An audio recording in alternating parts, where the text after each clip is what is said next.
Welcome,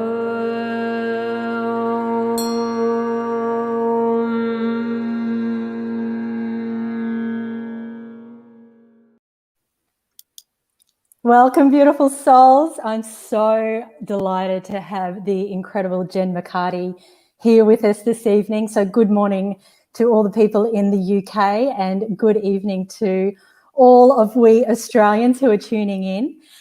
Big special welcome to our My Health tribe, who I know are just so excited, Jen, to meet you here on this live stream and to find out a little bit more about twin flames. So I'll just let you say hello to everyone first of all before I explain what we're talking about tonight. Hi everyone, it's really lovely to be here and I'm very honoured to be invited by Carrie, and yeah, I'm really excited to share with you all, especially about my book. It's really changing so many people's lives, and yeah, I really pray for it to get into as many hands as possible, because it's sort of like creating an alchemy, which is just absolutely incredible.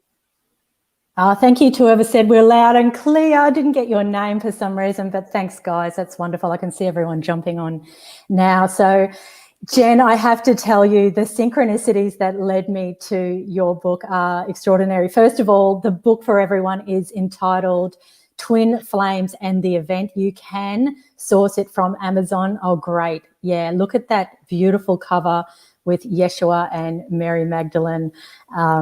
The ultimate twin flame union, and we can learn so much from them.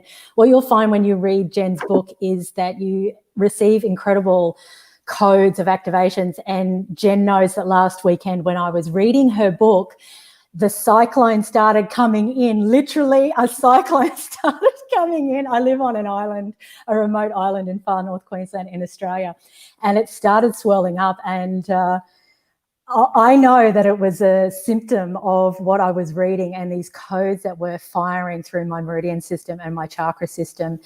And I had to say to Jen, we're going to have to put the chat back a week, because there was all this energy circulating. And this is what it does when you read Jen's book. I had done an interview on Davina Kaur's show, and Jen was also on Davina Kaur's show. Hi, Davina, if you're listening. A few days, I believe, before that. And I went on to Davina's YouTube channel just to see how our interview was going.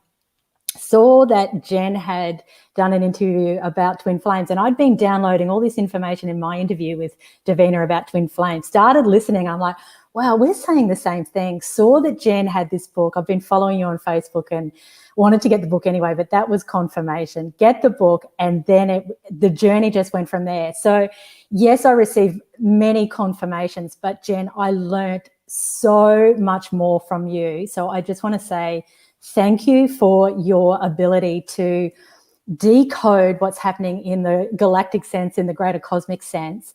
I know that you are not the person who goes and takes information from other authors. You are really in your divine channel. And so what comes through is so pure, and you can literally feel it when you're reading your book.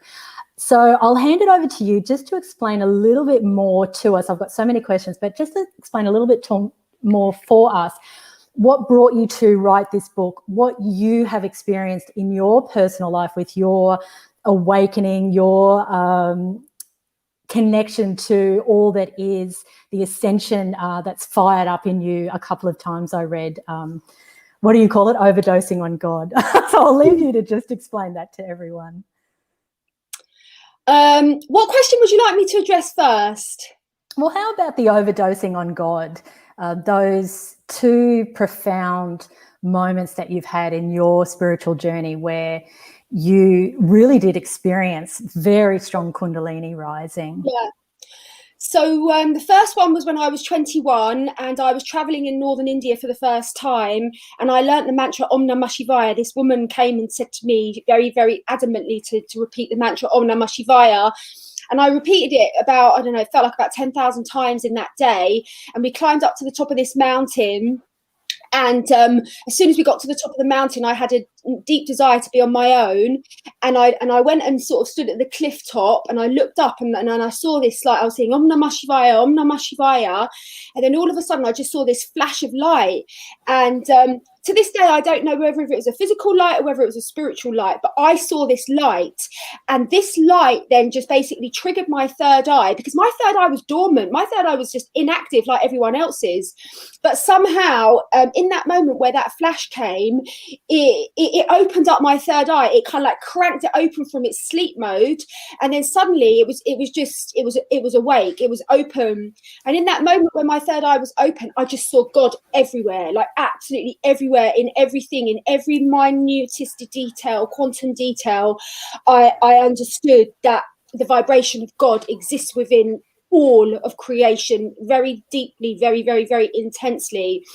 And so I had come from a Catholic upbringing, and I was very, very rebellious, and I always rebelled in my religion classes about, you know, when they used to say to me that God was like this judgmental man and stuff. I'd be like, no, I don't think so. That's not my God. And then they kicked me out of RE lessons.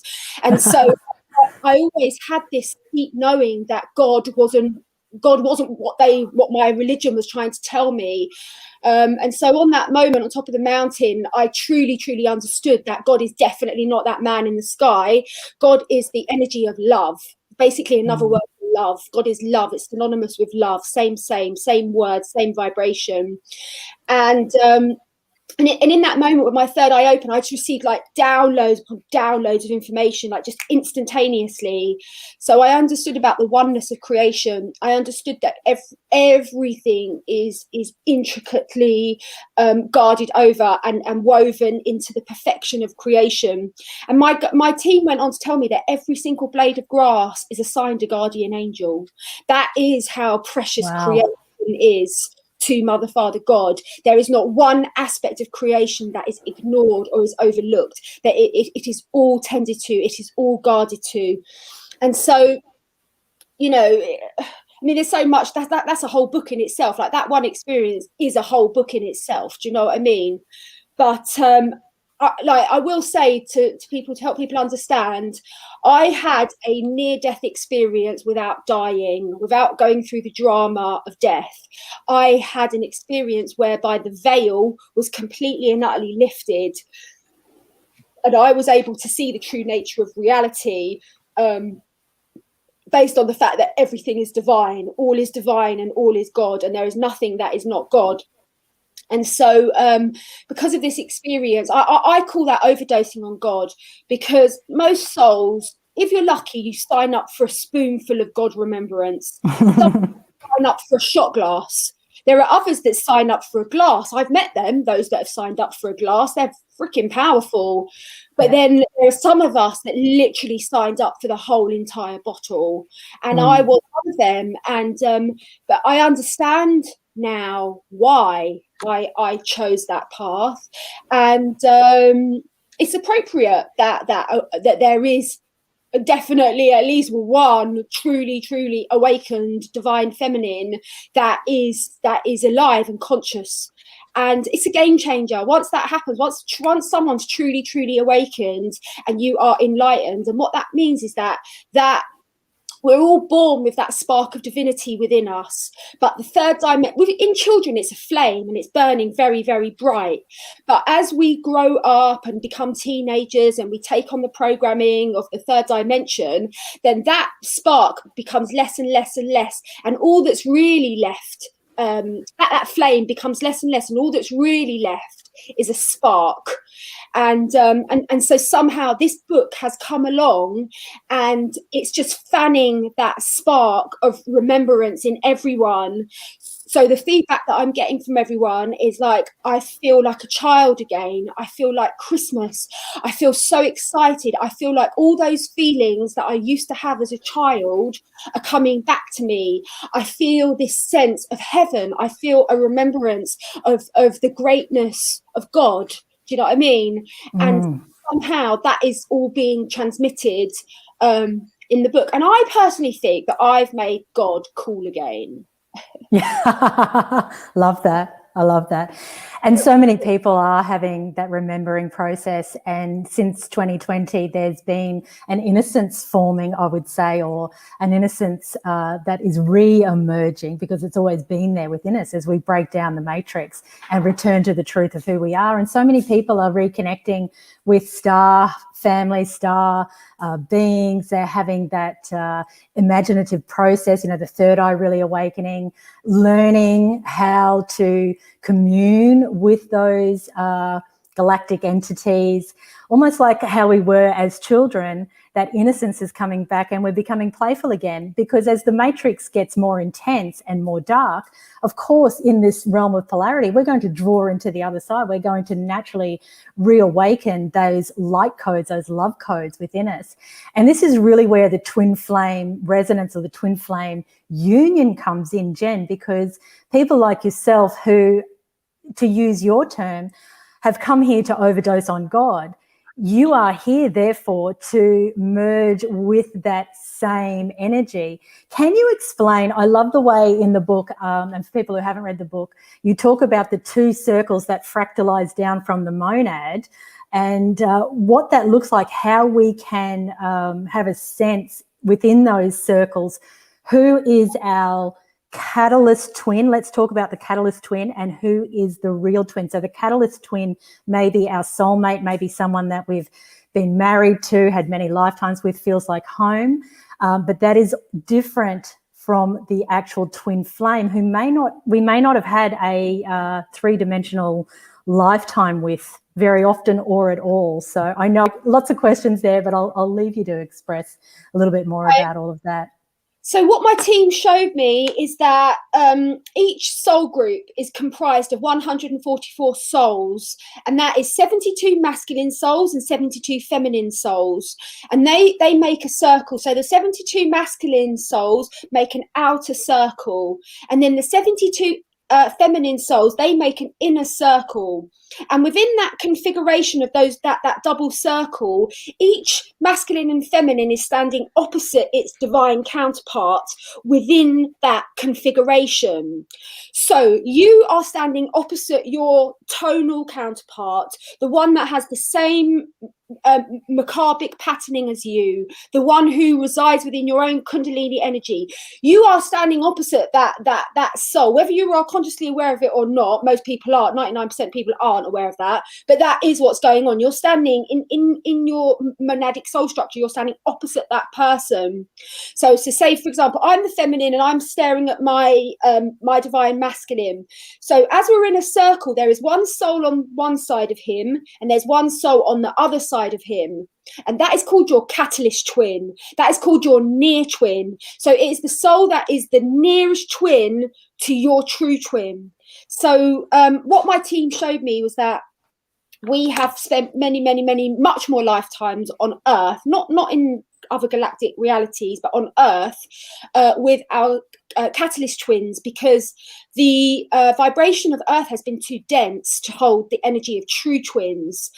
And we've been on our own individual kind of evolutionary process. So what happens is when we meet a catalyst twin, we'll have all the synchronicities, we'll have all the signs from the universe, we'll have this amazing sense of soul recognition of the fact that you're so familiar to me on a soul level. We'll have loads of numerological alignments. There'll be many things that are pointing us to the fact that our souls are conjoined on some level, have been in contract on some level. So that's really your catalyst twin. A soulmate refers to any of the 144. So that could be your mum, your brother, your sister, your best friend, your workmate, whatever, but you have a love connection with, like you have a real recognition with, you know. And sometimes our soulmates can be really super challenging as well. It's not to say that they're not.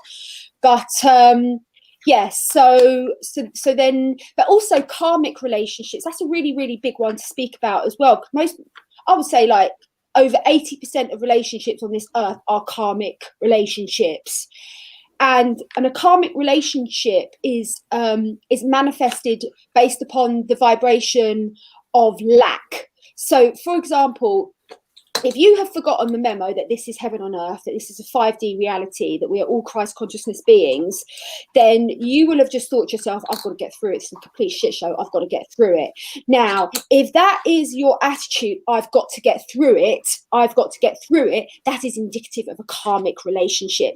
Therefore, if you've forgotten that Mother, Father, God created this playground for us to thrive in extraordinary bliss and expansion.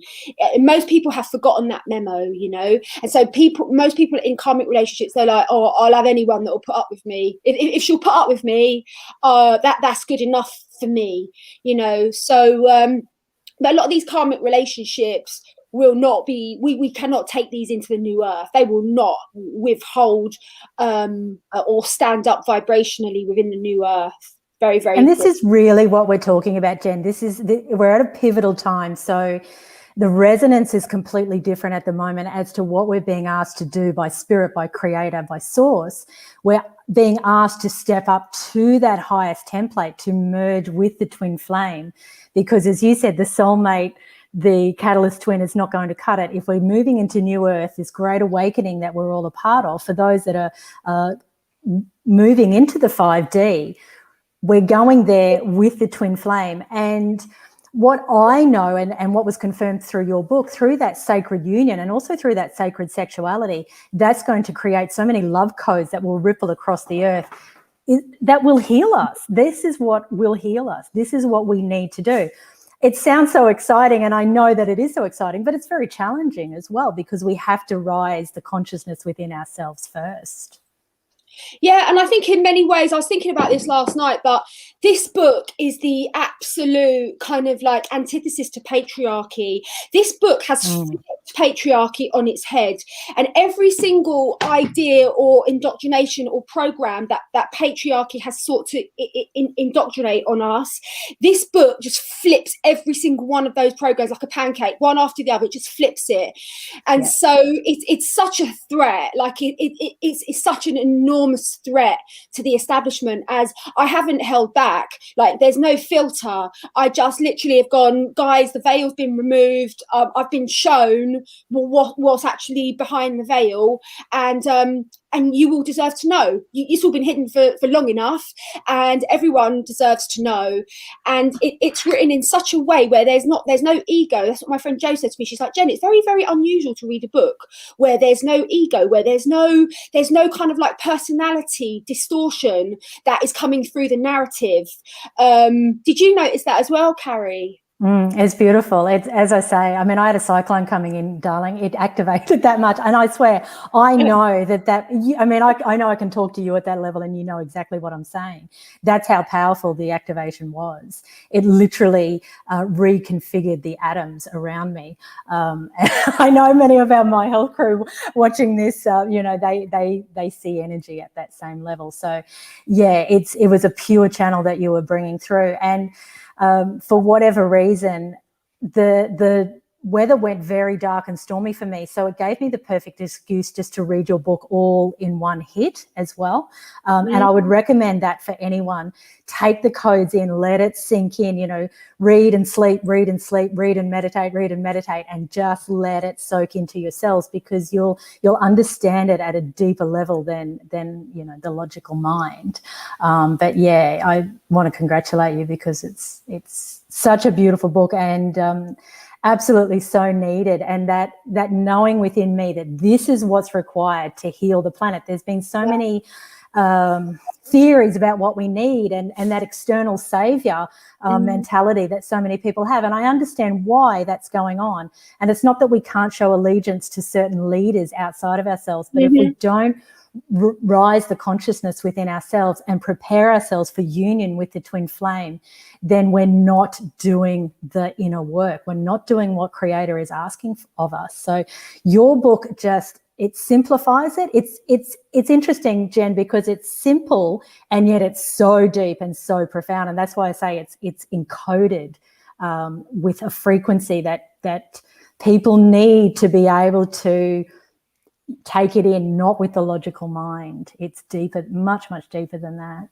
Yeah, I think it's like a non-3D offering. It's quite unique. I've never really met any other book like it. Maybe there is another book like it. I'd love to read it, but it's coming from the 0 point. And so what that means that it's a spiral. So the teachings are coming forth in a non-linear way. They're coming forth in a spiral way. And so I'm constantly going back on myself. So I'll talk about Kundalini energy from that angle, from that angle, from that angle, from that angle, from that angle. I'll talk about the Hieros Gamos from all these different perspectives, so that I'm giving you the 360 view on these deep mystical and esoteric subjects. Basically, I'm not just like paying lip service to Kundalini. I'm absolutely going for it and explaining every single thing that I've been shown about the deepest depths and understanding about Kundalini energy, and how it is intricately connected to the awakening process and the transformation from from caterpillar consciousness to butterfly consciousness, which is what the whole Ascension process is about. We buy the book on Amazon. Someone's just asked, so I am going to be looking for other avenues to sell the book, but it was just the easiest option as a first-time author for me to get it on there. But I'm not in alignment with Amazon, and I will be moving from Amazon. But it is available there for now. So search for Twin Flames and the event, Jen McCarty. Again, sorry, your name didn't come up, but whoever asked that question. And Jen, can you explain a little bit more about the Hieros Gamos for people who may not have heard that term and what that's about? Okay, so the Hieros Gamos is connected to the Kundalini energy. And so every time a soul incarnates into the third dimension, we make an agreement that our Kundalini energy that exists at the base of our spine is going to be in its dormant state. And that when the Kundalini energy is dormant, that represents duality consciousness. That represents the idea of separation, us and them, me and you, separation. So at some point within our spiritual evolution, our Kundalini energy will be triggered, just as mine was triggered by chanting Om Namah Shivaya and also meeting my catalyst twin. I've just got to tell you, Jen, that we have done that chant in our yoga school we've been training teachers since 2003. So we literally chant that round the clock. So it was just another synchronicity. And we'll talk about Uluru as well in this chat, because I know you were part of that meditation. So our tribe definitely know that one. So just amazing. Very, very, very powerful. So basically what happens is the Kundalini energy gets triggered out of its dormant state, and it's often the feminine Kundalini energy. She'll kind of like that. So they're both asleep at the base of the spine, and then at some point something will trigger them, and they'll be like, and then the feminine will pop up and she'll be like, wake up, well, it's time to be awake. And then the masculine energy will come out of its slumber and go, oh my God. And then they'll go, there you are. And in that moment where they're both erect at the base of the spine, then they'll rush together and they'll make a circle, and that circle represents unity, wholeness, oneness, union. So the Kundalini energy goes from its dualistic state, i.e. I'm a separate individual drop of water from the ocean of God, I'm just a separate drop, to the idea, to the fact that this singular drop of water returns home to the ocean, becomes one with the ocean, remembers it's completely one with the ocean. So the Hieros Gamos refers to the union, the sacred union of self, initiate with God. Ultimately, it's about the union with God. And so we, as twin flames, we're on this journey to self-actualize, to come into self-realization. So there's no shortcuts to self-realization. There's no external figures that you can go through. It has to be an internal phenomena, that you have to burn your egoic consciousness to the point where it activates the flame of your eternal divinity, and there's no shortcuts. And so the Hieros Gamos refers to the awakening of the Kundalini energy and the sacred union of self with God. That is what the Hieros Gamos is. Now, once the self, the initiate, has experienced the union of self with God, then we go to the primary axiom of creation, which states, as it is within, so it is without. So if you experience that internal hieros gamos, that internal inner alchemical merge of you and the creator of all that is, then it's only a matter of cosmic seconds until that actualizes onto the physical plane, because that is how creation works. We have to activate the codes within us so that then we can manifest them externally. Now, also, what I say to people is going slightly off topic, but there's still quite a lot of skeptics about twin flame. My twin flame is one of them. But the reason why people are skeptical about twin flames is because it's so beautiful. It is the fairy tale. It is so exquisite. And a lot of divine masculines have been really had such a hard time on planet Earth that they've completely given up on the memo that they're going to find their twin flame. But what I say to people like that, anyone that really seriously questions about it, I say to them, we are God beings. This is heaven on earth. Why, as God beings, would we not have created it that we get to hang out with our best friend throughout all of eternity and ascend? It's a no-brainer. It's an absolute no-brainer on a spiritual level that we would co-create as God beings our most perfect eternal mate to journey with. You know, beautiful. Otherwise, what kind of God beings are we? Why wouldn't we reach for the highest template? It's available. Why wouldn't we? Yeah, we've got the internal technology in our third eye to create whatever we choose. Why wouldn't we choose the highest frequency of love? Yeah, it makes complete sense to me. Because we know that, you know, this was a fledgling planet. If you go back sort of to Lemuria, pre-Lemuria and all that, we knew that this was a fledgling planet that was going to go through its, you know, it was in its high density, then it dropped in density, and it was going to go back up to that high fifth dimensional density patterning. And so we all knew that this whole kind of like journey was gonna happen. And so we and it's part of the poetry for me, Jen. It's part of the poetry that we've created this galactic story that we had to become the opposite of that love frequency so that we truly appreciate it and can absorb it in its highest way once we've merged back with it. So because so many people ask me, well, why would I choose such chaos and darkness and pain and struggle?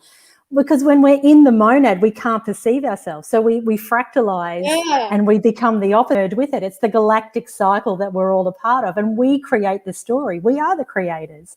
And so it's perfect poetry. It's perfect geometry in the way that we've set it up. And so none of us are victims within it. You know, it's a perfect love story. It's like a dramatic love story as well. It's like we're all on the goosebumps.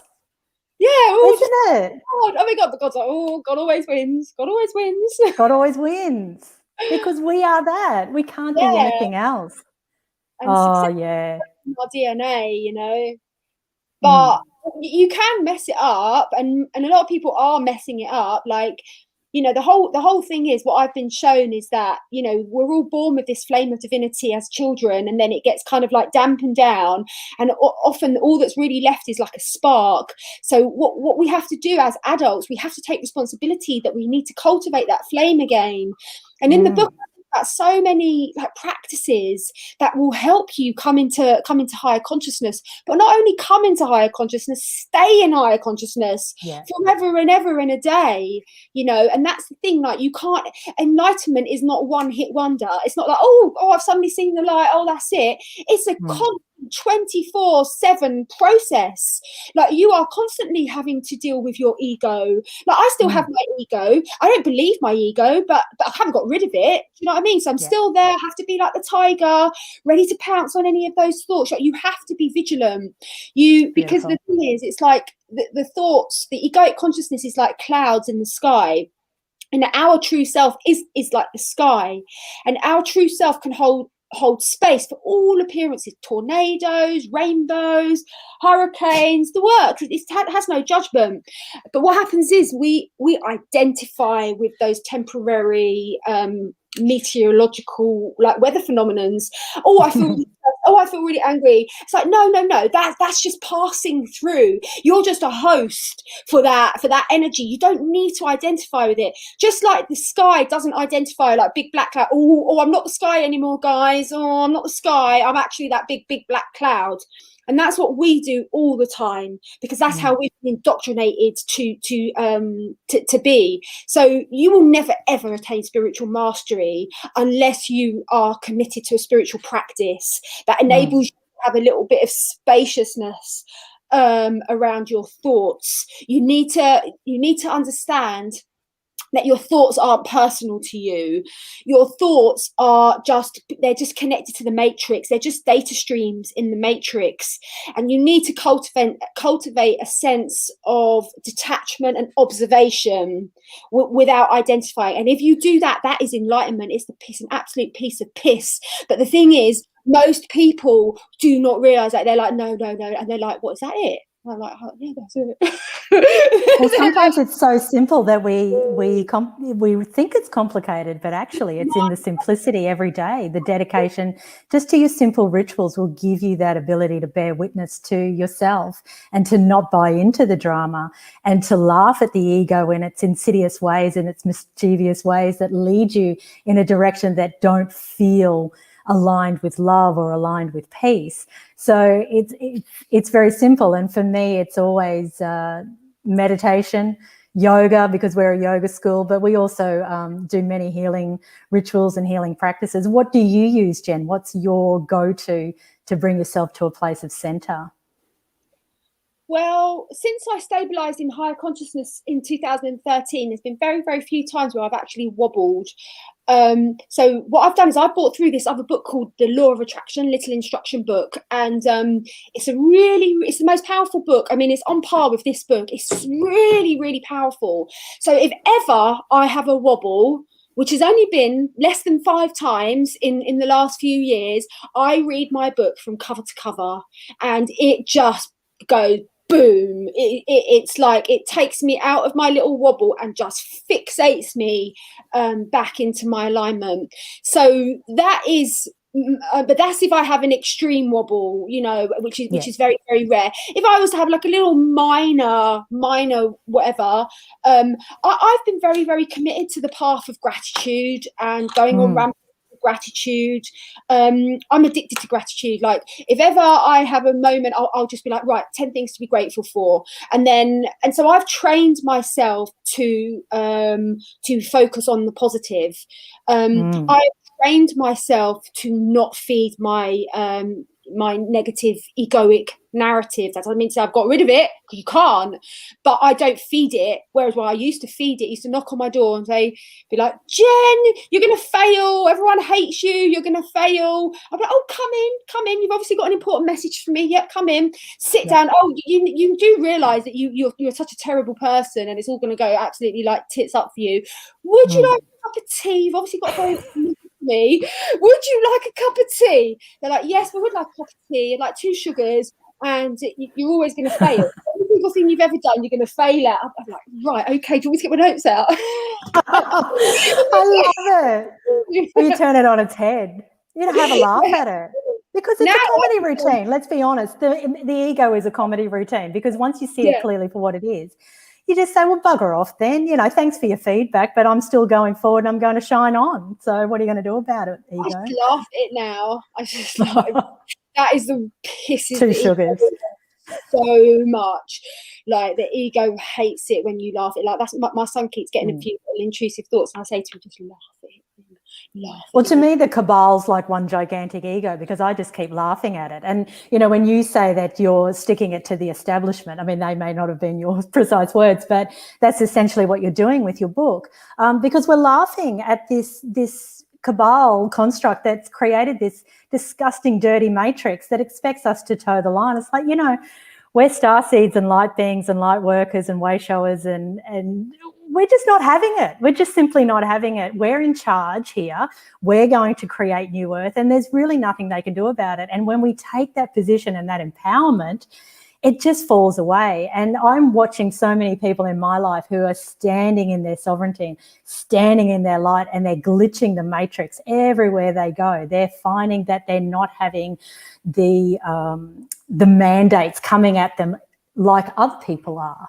And it may not seem that it's possible, but when we remember that we're the creator being, anything is possible, and we choose freedom.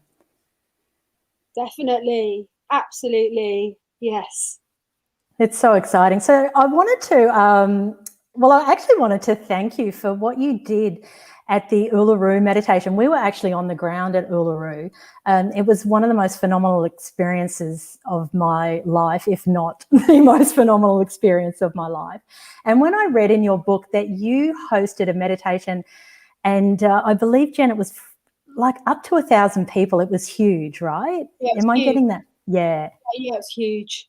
What did you experience on the 21st of December with that, with that group energy that you were holding space for? Well, what my team told me was that the magic box at Uluru was connected to fourth dimensional frequencies of the elemental realm, and they were saying that the elders were guarding over the magic box, awaiting for humanity's consciousness to reach a critical mass of awakened beings, and once that level was hit, they would then, that would authorize them to open the magic box.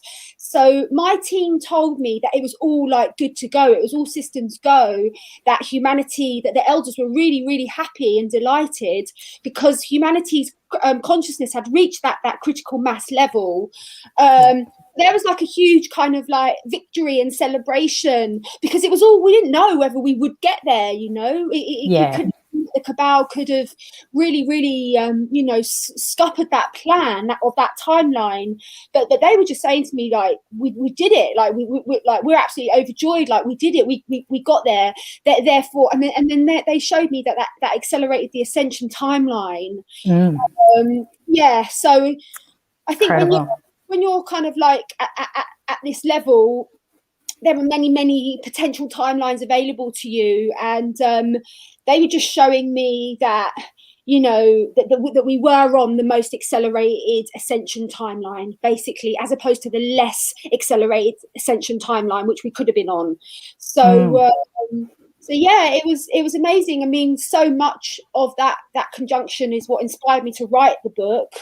Oh, amazing. Yeah, because what happened was I got like deplatformed from Facebook for whatever reason, for being really outspoken and being a light worker, and then when they did that, I was like, well, you're not going to shut me up. In fact, because I'm basically spending a lot of my time on Facebook creating these memes that go viral, but they're very temporary. Like, a meme is very temporary. It's a temporary legacy. It's a legacy, but it's very temporary. And they were like, said to me, you've got to create the book, because the book will last forever. It will literally last forever and ever. And get the book out. So it gave space to get that book written, and when you live in a place of trust and what life is showing you, then you create from that space. So it was a perfect experience, even though I know you had a huge Facebook following on your business page. So but you just took it with grace and continued on, and what you've produced is so powerful. So we've got quite a few questions coming in. So let's just get to this next one, if you're happy to, Jen. Could you talk more about twin flames and day-to-day life? I mean, that's a bit vague. Anything specifically?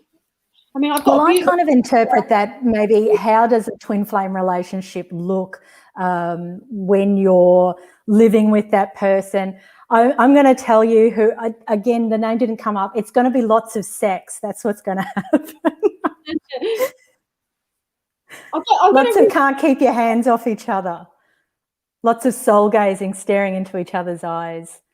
But from my perspective, and what I've downloaded is, whilst it's going to be the greatest love story, there'll be challenges as well, because you're always being asked to step up to the highest spiritual plate within yourself, so you can meet that person at, in that way.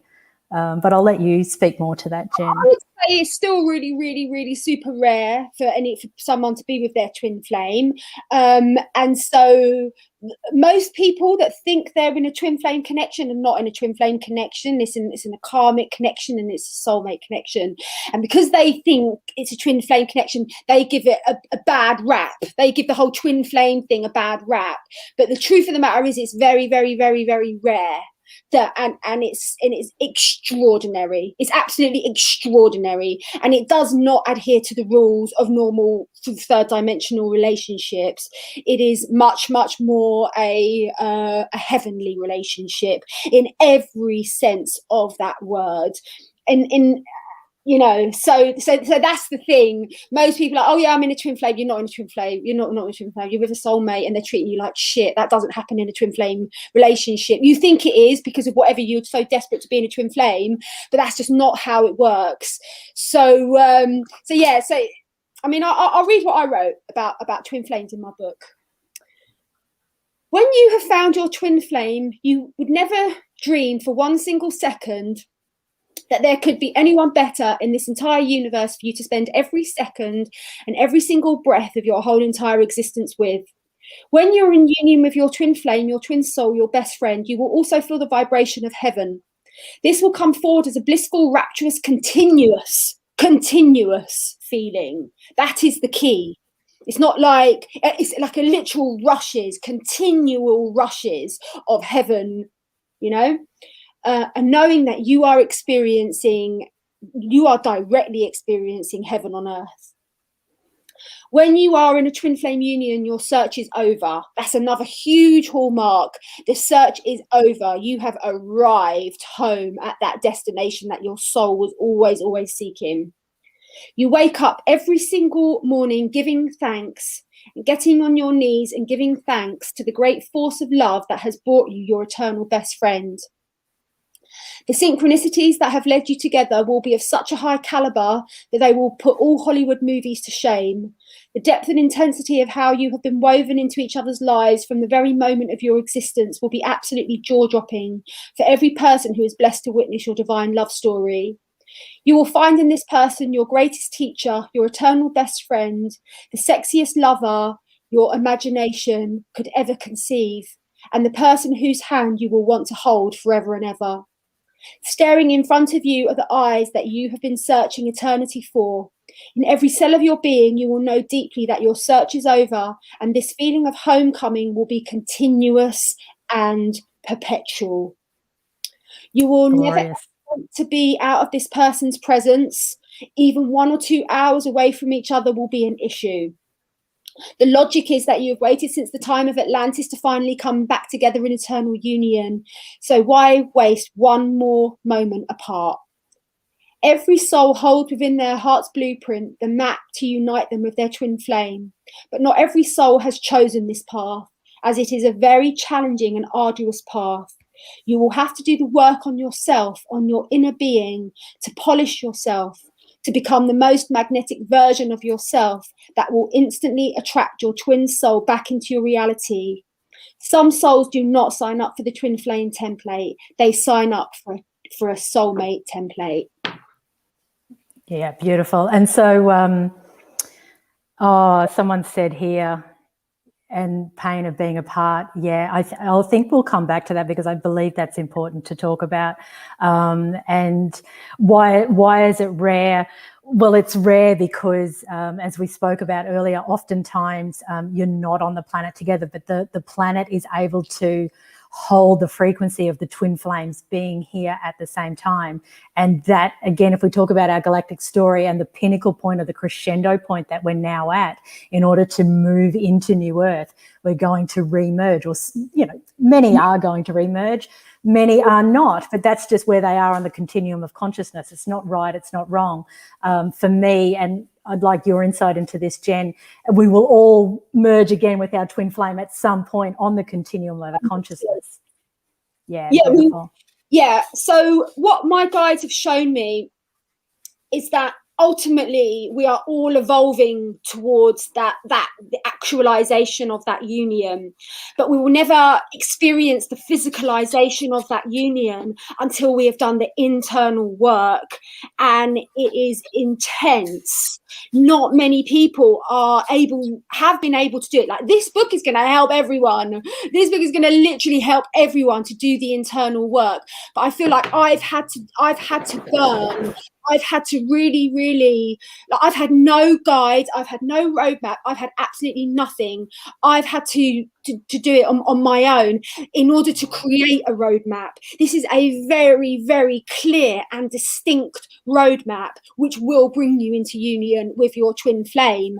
So now we've got the book, it's not going to be so rare, but prior to that, it has been rare for many reasons, because the earth consciousness has been too dense for twin flames to flourish. That's been one of the reasons why it's been so rare, mainly because people haven't done the work. They haven't done the internal preparation work. They haven't overcome their addictions. They haven't overcome their codependency patternings. They have not become one with God. Like, you know, you have to become one with God. Like, there's no shortcuts to twin flame union. I wish there was, but I'll repeat it 1,000 times in the book. There's no shortcuts. This is why it's so rare, guys. You have to do like the big work on coming home to your direct relationship with God, realizing that you, mostly it's women that are watching, you are a daughter. Imagine your beautiful little girl self, your little 5-year-old self. Imagine how cute and sweet and precious she is. You are always that little girl self to God. Did you know that? God will always see you as like his most precious baby, her most precious baby. So you have to realize that. You have to come home to the truth of who you are, that you are a sacred and divine daughter of God. You are a feminine Christ being. And that is not something, there is no spiritual authority outside of yourself that can give you that crown. Oh, Carrie, I see you've been doing so well, love.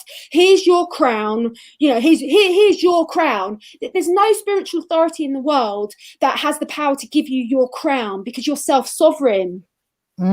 And so you have to realize that every time a soul is born, we all have a crown in our etheric field, and everyone's waiting. Part of the programming of the third dimension is this illusion of waiting for an authority outside of yourself. You've been waiting forever and ever and ever and ever and a day. And that was the thing that happened to me. I was like, oh my God, I'm waiting. I literally am waiting. I was waiting for Archangel Michael to pop out of the 6th dimension and say, Jen, we've been really observing. You're a great daughter of God. We really want to acknowledge you. Here's your crown, love. I love it. Amazing. And then one day I woke up and I was like, oh my God, it's never going to happen. Shit, I've got to get my own crown. And I was like, oh my God, it's there. God placed that crown. I've got to take that now, and I've got to place it on my head, and I've got to wear it with dignity and pride, so that all my brothers and sisters can get a glimpse of their own sovereignty and divinity in my reflection. Oh, beautiful, Jen. And in a way, the twin flame at the end of the rainbow, the pot of gold, I guess, at the end of the rainbow, is because it's almost like a gift. It's a treat, but it's because we did the work. We didn't project that once we get the twin flame, we'll be okay. No, we're okay. We know we're okay, and then it comes in to match the vibrational frequency that we're holding. So it's a completely different way around. And I guess, you know, I know there are some men actually listening to this, but mainly women. Of course, we love love, and men love love. They just maybe haven't given themselves permission to get all soft and gooey with it. But of course, we've been encoded with this knowing of what twin flames are. And it's not because we need a bloke, or if you're a lesbian and you want another woman. It's not about that. It's about the fact that we are encoded with this knowing that the twin flame exists. How can we not be? If we fractalized, from the monad into those circles, and that was our opposite, of course we're on a search, a continual search for that self. But I love the way you describe it. It's from within the ascension, then it appears. It appears as a result of ascending within self. So it's a completely different way to approach what romance is and sacred union and sacred sexuality is. Yeah, So I speak a lot about it in my book about how the true role of the divine feminine is to be the spiritual leader, the teacher within the twin flame union, and that I was shown that, you know, a lot of the feminine polarity twins were very gun ho about reincarnating back in the third dimension, but a lot of the masculine twins were really hesitant and weren't up for it at all. But a lot of it is that, you know, the divine feminines, like, we promised our divine masculines that we would wake up. The only way that we're gonna go into 5D is by waking up out of the dimensional matrix illusion.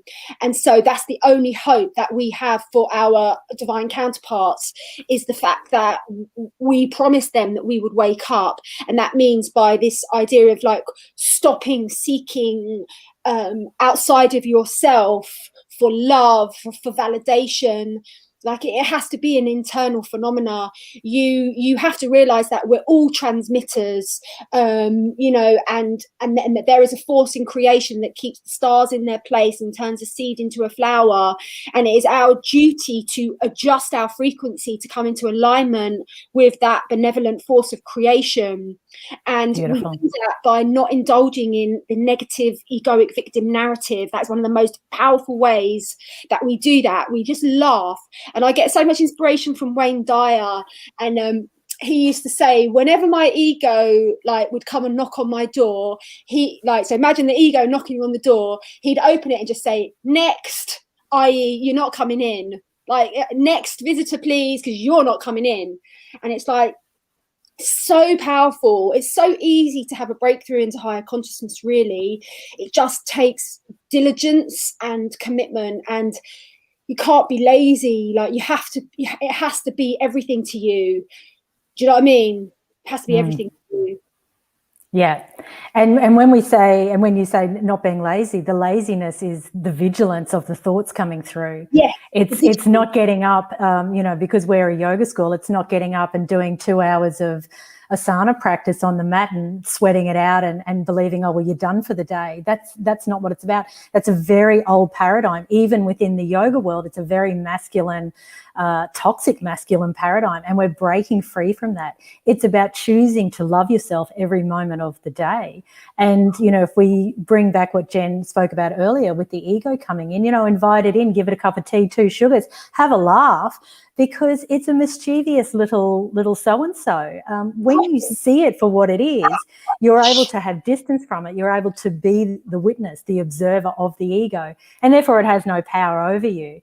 And that's what we mean about not being lazy. Don't be lazy. Don't let that force take you over and spiral you into anxiety and depression of, if only I'd done this in the past, or what if for the future. Just anchor your light and your deep love of self in this now moment, and know that you are creator, you are source code. You cannot be anything else. It doesn't exist. You are that. And when you know that and you shine your light, and you have no self-consciousness in shining your light, because the self-consciousness comes from the ego, then you give permission for everyone else to shine their light. And this is how we're building this new earth, this new paradigm. And can we, I know we're getting to time, Jen, but can we just talk a little bit more about the divine feminine leading? Because you talked about that just before, that maybe it's the feminine that's going to activate first, and then she's going to call in through her frequency. She's going to call in that sacred masculine or divine masculine energy. Can you explain a little bit more about that? Well, I talk about this quite a lot in my book, about the role of the masculine and feminine, and a lot of it can be deciphered from the Rider-Waite Tarot. And so in the Rider-Waite Tarot, you've got the zero. The zero card is the Fool, and that represents the 0 point field where all souls are born, and the soul enters into this realm. And then the first card is the Magician. and the magician is holding his staff up to the air, and that is symbolic that the divine masculine is meant to be a conduit, a channel of universal energy. He's meant to be like literally like a conductor of universal energy.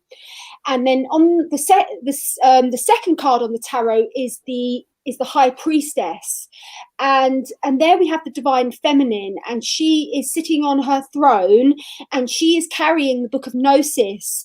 And so the book of Gnosis represents the fact that Mother, Father, God bestowed upon the divine feminine the book of Gnosis, and the book of Gnosis refers to the book of remembrance of one's truthful heritage and divinity.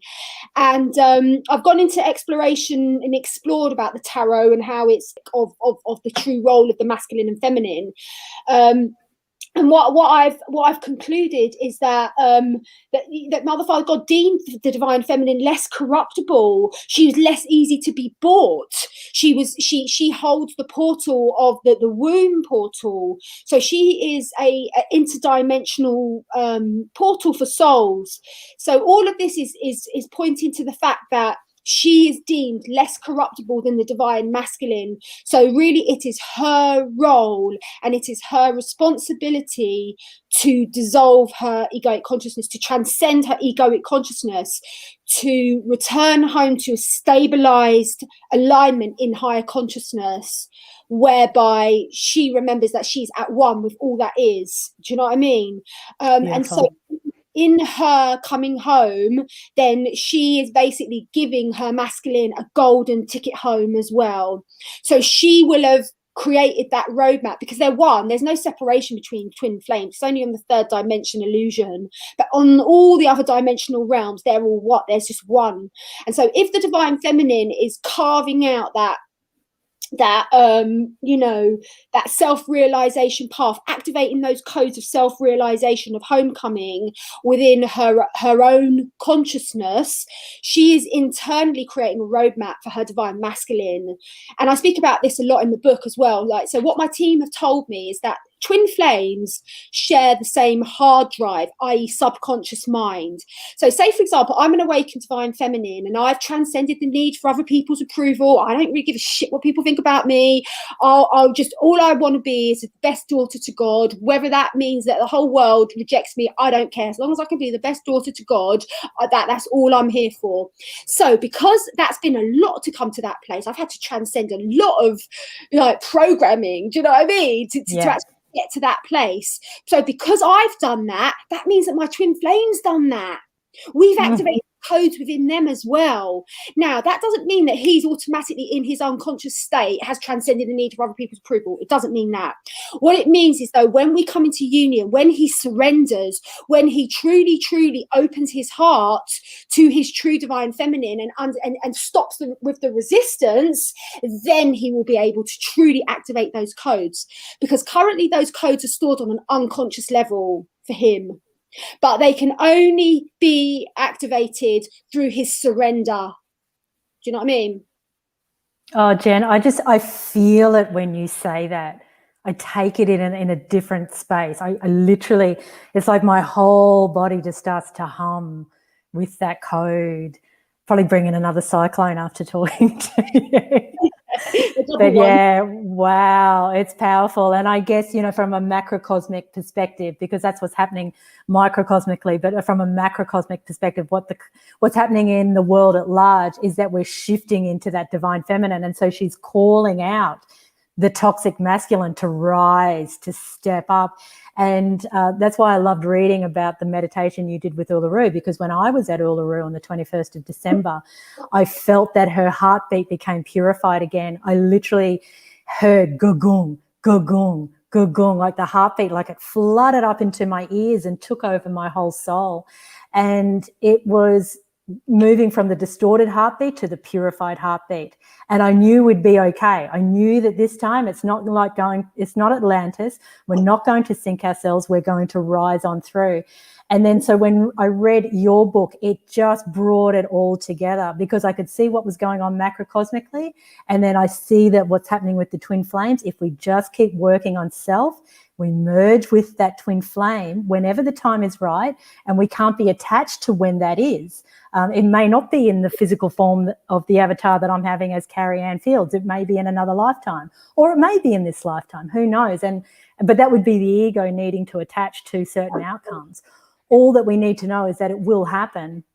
And when it happens, it's going to create explosions of love codes, light codes upon beautiful Mother Earth. And she has set us up for this. We have set ourselves up for this beautiful, true love story. And it's hard to put it into words. It's just so divine, so divine. And I want to thank you again for, bringing this information through in such a clear, simple way, yet with such profound depth.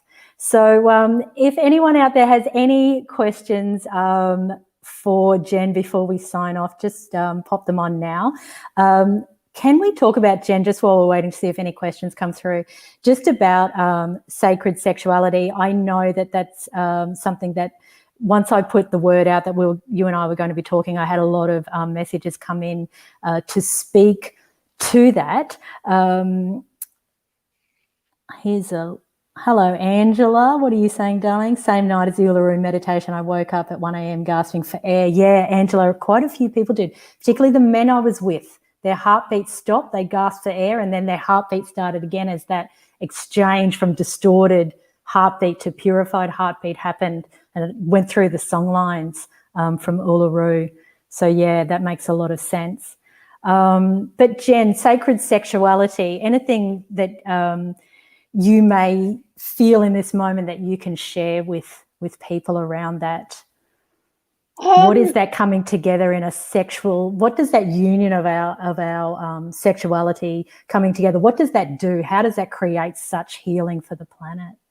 I think before we talk about that, you have to talk about clearing the distortions around our sexuality. I think it's really, really important that everyone realizes that whether you've been sexually abused or not, if you are an empath, you are connected to the abuse that is taking place with women and children on the planet. Also, if you weren't abused in this lifetime, you will have been abused in other lifetimes as well. We've all been the abuser, we've all been everything, we've all experienced everything. And so really, in order to go into higher dimensional sexuality, you have to clean and purge the distortions within our womb area. And there's a huge amount of collective cleansing that needs to take place. And you cannot really experience the heights of your sexuality until you do that work. So I brought through this meditation called the Yoni Nidra, and this is just one example of something that I would recommend everyone to do. And people that have done this have had huge breakthroughs with their sexuality, particularly with their orgasmic potential. And so I brought through, it's like yoga nidra, but it's a yoni nidra. So we go into all of the different areas within the yoni, and we bring light, we bring presence, we bring healing. Now, I personally recommend that. I personally recommend everyone addressing this issue, whether you've been physically abused or sexually abused or not. It's appropriate now because the cabal have targeted our sexuality specifically with the most distorted codes imaginable. Do you know what I mean? And so as God beings, as such sensitive beings, we've absorbed that programming because we're good girls and boys. We're children of God. We want to be good. We're innately good. And so if our authorities tell us, oh, this is good, we absorb it. We take on that programming. And so there has to be a period where you clean that programming, So there's the Yoni Nidra. You can work with a jade egg. I mean, I've done a lot of work with my own womb, really, really deeply connecting with my womb. In fact, I might do some womb stuff actually, because I've really activated some very, very powerful codes with regards to working with the Magdalene energy and womb healing. So I recommend working, like, it's such a deep area. I personally would get a guide. I think find someone that you resonate with, that can maybe guide you, like maybe to work with a jade egg, or to do womb healing, womb ceremonies. But I think in order for us to activate those higher echelons of bliss, that needs to happen. Now, I believe that when we actually come into physical union with our twin, then it's like we have to break down all of the programming and all of the expectations with regards to sexuality that the third dimension has imposed upon us. So it's really, really appropriate for twin flames, when they come into physical union, to just eye gaze, just to be in each other's energetic field and allow whatever arises organically and naturally for you to be guided by, because we all have performance programs around our sexuality, and they will not stand up in a twin flame relationship. They will be exposed. You will feel awkward. You will feel really, really exposed and not in alignment. So the best thing for us to do is to return to that childlike, innocent space where we just surrender in each other's field and allow everything to drop away, all those performance codes, performance expectations to drop away, and then to meet and merge from the most purest childlike place within us. That is how we begin this journey with our twin, really. Oh, it's beautiful, Jen. We're returning to innocence always, and coming from that place, so that there's that childlike curiosity again, taking away the performance and just being in the moment. Yeah, love that. The soul gazing, looking into each other's eyes, really seeing the soul, appreciating the soul, loving the soul. Of like, oh, I should do this, I should touch you there, and it's just like, no, just be empty with each other. Oh, just beautiful. Well, a beautiful way to finish off. And again, I'll just pop up where to get Jen's book. So it's just coming across the bottom of the screen. So Twin Flames and the Event by Jen McCarty. And at the moment to find her book on Amazon. For we Australians, I couldn't wait for delivery because it takes a little bit longer to come. So I did get the Kindle version. But I think I know someone else who bought it and said a couple of weeks, Jen, to Australia, and hopefully there's people listening from all over the world. So I do want to get the paperback copy for my mum as well. And it's interesting because mum many years ago had been, same as me, she'd been downloading a lot of this information, and she'd written a lot around twin flames and sacred sexuality, sacred union, cosmic orgasm, these sorts of things. So yeah, it's just a blessing, Jen, to have your book, have the confirmation of what some of the things that we knew. But as I said at the beginning of this chat, I learned so much more. And yeah, it's just put everything into perspective. So thank you, my love. You're an amazing, amazing soul. And Carrie, I don't really think it's learning. I think it's remembering. It's like you can't teach God anything. We're all God beings. You can't teach God anything, but all we can do is remind each other of the truth, you know. And I think that's what the book is. It's a dot connector, you know. Yes. And it enables you to go, oh my God, I can literally understand it now. Whereas before, all these disjointed pieces of information that did not somehow link up, but the book is just connecting all of the dots, and it's like literally lifting up the veil and just going, guys, we don't need a veil anymore. We just need to be able to see beyond it and realize the extraordinary divinity of every single grain of sand. So beautiful. Let's all remember who we are, return to innocence, allow this organic process just to unfold, because we're really seeing a bifurcation between the organic and the inorganic. They're the two timelines playing themselves out. And every individual has a sovereign choice as to what timeline they are going to be a part of. Someone's saying that they'll order it. Yay, that's what we want. Yeah, because together we can hold this space and remember. So thank you so much, Jen. It's been an absolute pleasure having you here, and I hope that we can. Yeah, I was going to say I'm open to come on any other podcast if anyone wants to. I really am on a mission to get the book out there to as many people as possible. The more people that read it, the quicker we're going to all ascend, I think. Exactly. And you're looking for a publicist in Australia too, if anyone's listening. Yes, I'm looking for a publicist in Australia, yes. Yeah, so get in touch. You can either get in touch with me or just find Jen on her Facebook page and you can get in touch that way. Yeah. Thank you, my love. Thank you, everyone. Please share this video. Hang on, someone else is, one more. This book has been seeking me. Thank you. Yeah, that's right. Yeah. Exactly. Yeah, much love, everyone.